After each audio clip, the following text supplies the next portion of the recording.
Pesto time. Pesto time. Yes. Time for pesto. Yes. Look at these ingredients. Do you know why Amazing. it's called pesto? Why is it called pesto? Because this is a mortar and pestle. Hey. So that's where it's going. This is the way.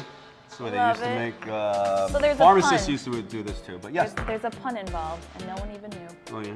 Pesto. Yeah, well, it's not a pun. It's I just don't the know. way it is. So anyway, Love this it. is a mortar and pestle. Sometimes they used to make guacamole, different things Yeah. like that. Yeah. But this is the real deal way to make it. You could, of course, make this in a food processor. Yes. We are doing a twist on the traditional today. Mm-hmm. Basil is the tradition, which we are using basil, but you can use, I use baby arugula in my classes. Sometime we actually do a black olive pesto in our fresh mozzarella class, sage pesto in our ravioli class. So you could do different types of main ingredients for the pesto, but like I said, this is beautiful basil. Always has garlic in it. So good. All right, and we are using walnuts today. Pinoli nuts or pine nuts is the tradition, but Yes. we switch out sometimes. Which is great because my aunt cannot have that. And see. you know, a lot of people are like, oh, it should only be pinoli. It Right. doesn't have to be. You could have cashews, you could have walnuts, you It could have should almonds. really be a nut, not peanut.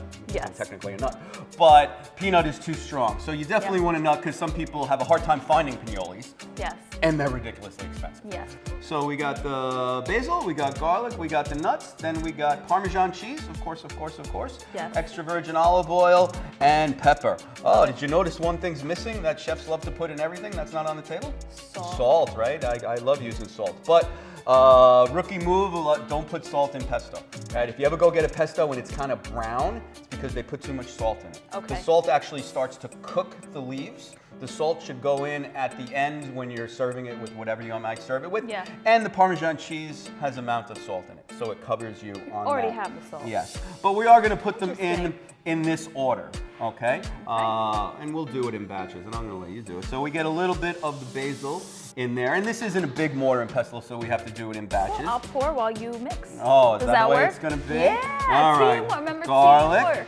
A little garlic and the nuts. And then what we do is we kind of smash everybody up. It's going to be loud on the video. So you could do it in batches. Sometimes we'll cut it ahead of time. So this seems like a lot, but it doesn't actually make a lot. Once I go Yeah. around and around and around, it's going to not cook down, but it's going to compress down a little bit. We'll be here all day. We won't be here all day. I can make this pretty fast as I've made it a few times in my life. But through the magic of TV, oh, we're already at that part. Whoa. Yay. Look what happened. Look how that worked. So we don't want to have to do that. So now I've already got to that point, right? And if you notice, we didn't put the cheese in it because the cheese is gonna make a mess when you go to grind it. It won't grind. The cheese is already ground up. Yes. And the oil will make it slosh all over the place. All right. So, but now is when we can get the oil and the cheeses. So Parmesan, Okay. of course, right? See, you Mix learned that right something in. new. Yep. And then enough oil really just to kind of bind it together. We could put more, we could put less, we could add oil or whatever that we, when we're tossing it with pasta or putting it on crostini, Yep. whatever we may do.